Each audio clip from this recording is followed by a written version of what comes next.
Hello everyone, and welcome back. Mother Nature played a little bit of trickery on us while we were away on a short trip. We left to a very sad garden, which we thought would be in its final stages once we returned. However, we found ourselves in an abundance of harvest, such as these tomatoes and lots of happy-looking flowers. Unfortunately, it also meant a lot of grass and a lot of weeds that we had to clear up and clean up throughout the garden.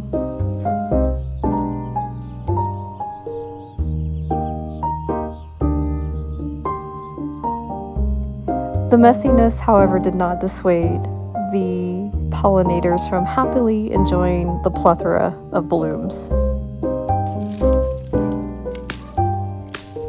We did take some time to clear out the Pastu amaranth, and it's going to be sad to not see these towering giants anymore in the garden.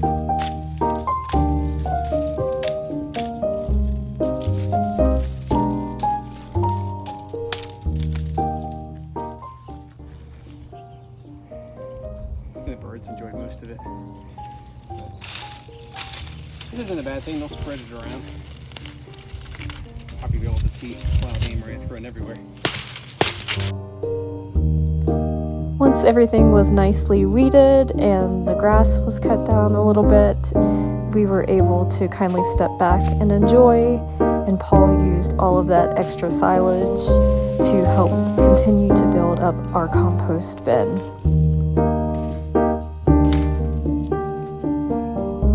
Lurking in the shadows, of course, was Vinny, making certain that we were heavily supervised.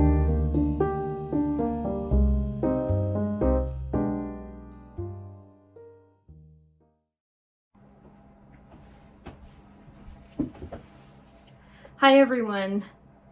I don't even know how to start this video off.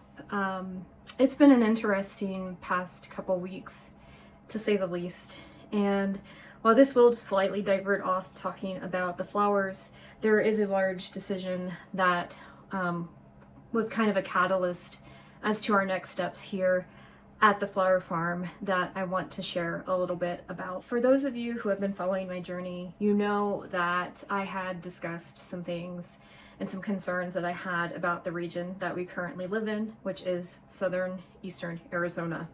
You know, I've talked through some of the environmental concerns I've had, the harshness of growing, but I also felt that, you know, there were other things that were kind of bothering us about being here and running the farm here. So I wanted to talk through a couple of those, and then also something that we were looking into and kind of go through that. We found out recently that our water company was bought out and that there's a new one coming in, so our rates are going to be hiked. And so that means that my water bill that could have been maybe like average $100 with watering could go substantially double or even triple that rate. So it's hard to compete with growing flowers on a small hobby scale when you're paying $300 a month for water to water said flowers, because you don't get the anticipated monsoon rains that was predicted for the area. That was another frustration about being out here. A big one I haven't really touched on is community, and this was kind of honestly the bigger catalyst for us to look into different options. I think I mentioned at some point earlier in the summer that I wanted to possibly start a farmer's market in this region because there was one that was not present or active in this area that I'm in. And so I put fillers out to the community. I sent a lot of emails to a lot of different farms and growers and producers in the county to see if they would have any interest. And the reception I got, there were some people who were excited about it, but there were some people who were already kind of claws out about a farmer's market coming to town because somebody else had previously hosted one or something, and there was a bunch of drama. And my intention was just to bring high quality producers and growers within the county into one spot. It was not to start a craft bazaar. It was not to start a flea market. It was to have a good quality farmers market supporting local farmers, growers, producers, similar to what I and Paul are used to back in the East. The community was not as supportive as I would have hoped. The farmers, growers, a couple of those folks actually ended up folding their operations, so they were of no longer within the county as an active grower producer. And I said, I'm doing this for X amount of months, and if I don't get the result I'm looking for, then I'm done. And so it came to that point, did put money into it. Thankfully not a lot, but I just at the end had to say, for my own sanity, and I need to find another option. And so that is where the last video kind of took place, where I mentioned I'd reached out to a larger scale farmers market in the Tucson metropolitan area. Happily, I did accept to become a vendor there, and so I will be starting with them here in a couple of weeks, which is very exciting. I am always a support local person, even coming from my roots in Ohio. I firmly believe in community first, but this community, unfortunately, was not, receptive of that. So I decided to move on to different options. And so that's what I've done. And that's not the point of this video, but that was one of the reasons that we wanted to seek different options. And so between the growing issues we've had here with the environment issues and the community issues, we kind of were at a crossroads of what do we do next? And so Paul and I began to research into different areas back in the Midwest where we would feel comfortable. We know the growing seasons very well. And so Missouri came on our radar. We looked into Missouri because they have pretty lax off-grid laws there, as long as you're kind of in the rural parts of the state and not within, immediate vicinity of cities and major townships. So we decided to go and visit a specific off-gridding community there that is focused on farming. And there's a lot of different communities. I don't want to get into that because some folks start to freak out and think, oh, you're talking about communes. This was not a commune. This was just a set community. They were fairly lax in their rules, and they were a voting kind of body. So I don't know how you would describe that. But anyways, we went there. We were planning this for months, guys. Like, I had reached out months and months and months prior to our visit, touch base kind of all along the way, just to kind of let them know, hey, we're super excited, we looking forward to meeting everybody and also kind of seeing where we can help and if we can fit in with the community. And it looked promising. For those who are not familiar, there are communities out there, and what they do is essentially a lot of folks come together.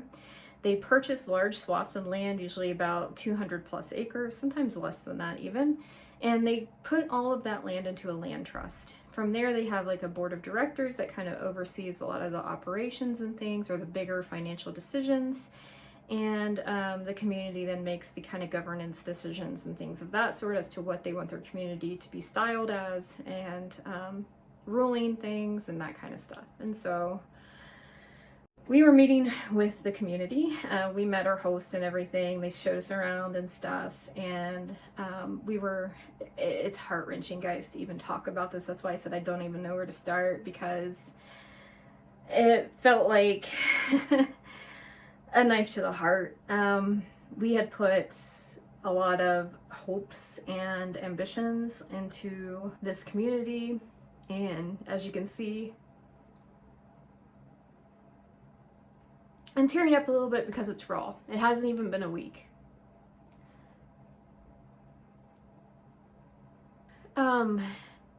Basically what it boils down to, and like I said, we'll go into the specifics I think on the homesteading channel about our visit, is that you can love a piece of land.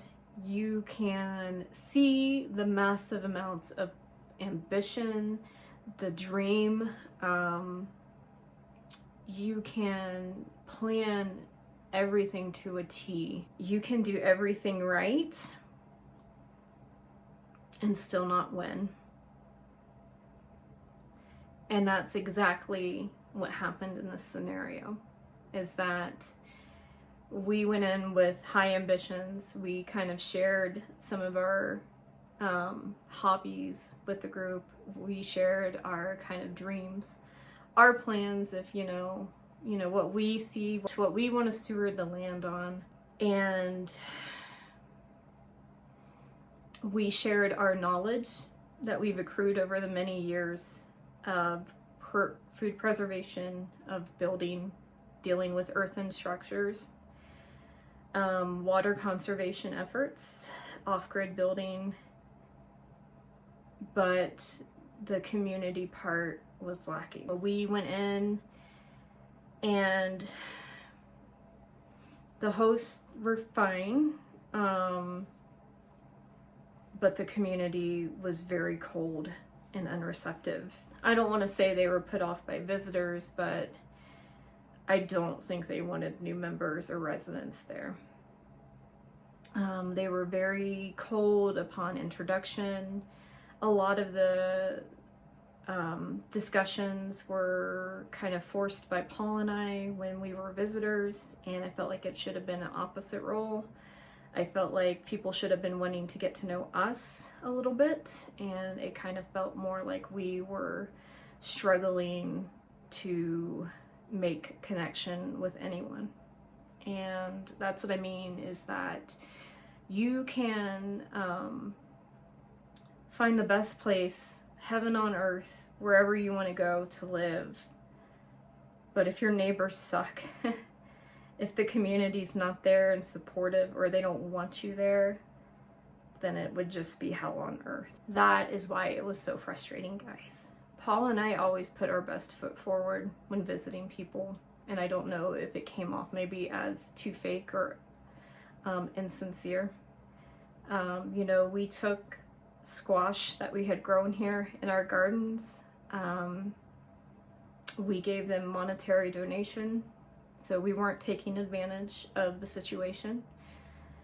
We were respectful of things, but it just felt like, no matter how we tried, there was like some sort of preconceived notion about Paul and I, and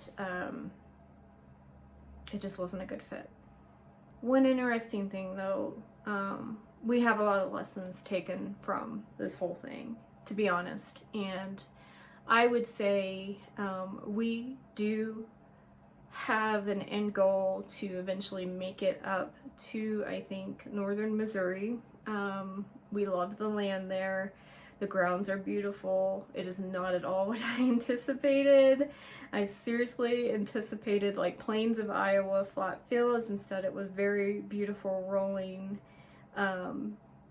fields, hills, ravines, just things you don't really expect. So that was wonderful to get to visit in the fall months and to see the colors and the leaves changing, and to just be in cooler weather for a little bit, but it didn't go as planned, and it was heart-wrenching, and it literally felt like, and it still feels like, you can obviously tell I'm still emotionally hurt by this, but it felt like we were going through the stages of grief after leaving there. Like one minute we would just be like, what's wrong with us? Like, why didn't they like us? Why didn't they accept us? And then we'd have like stages of just like, just total anger, like, this is such crap, and why do they operate like that? And, it was just true stages of grief, to put it that way. We left early. We didn't continue to participate. We just kind of, we could see the writing on the wall, and we decided not to waste our time, and so we came back to Arizona. As of yesterday, I put in my seed order for the 2026 season. So I was not anticipating on doing that, because I would have put it in much earlier, to be honest. And to be honest, I probably would have done some fall sowing as well, to try to get some things to overwinter, but it is what it is. I had mentioned, that we're going to have a big decision to make, and it was made essentially for us. And so now we're back. It feels like to square one. Along the drive, after we were having our pity parties and things of that sort, we finally got to the point where we are like, this chapter is done. You know, or I guess I should say there's a bookmark in it for Missouri, just not on that page of the community. So we said, what's next then? If we have to go back to Arizona, if we have to settle there for right now, because we can't, the land up there, it's not super expensive, but it's not enough to which we could easily obtain it right now. It's going to take a while to get kind of everything in order and to get some loose strings tied up essentially here. So again, we'll talk more on the homesteading channel about our plans.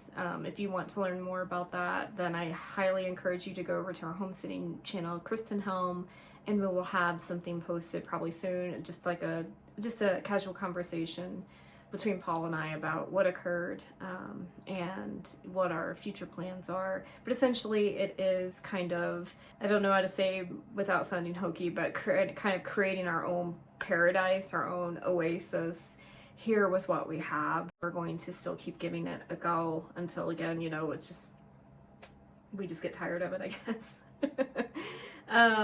So yeah, I mean, I have to look on the bright side of things. I know this video's been a little bit of a downer and I apologize, but I feel like a lot of my videos on this channel have been a little bit frustrated, an airing of frustrations, and I didn't intend it to be that way because I have a lot of good things that have happened in the garden as well as, you know, my own personal goals have been met in some ways out here as far as getting into that larger scale farmers market and things. So I don't want to just say the whole experience has been awful. I've had some good things, and that's what I need to focus on now at this point.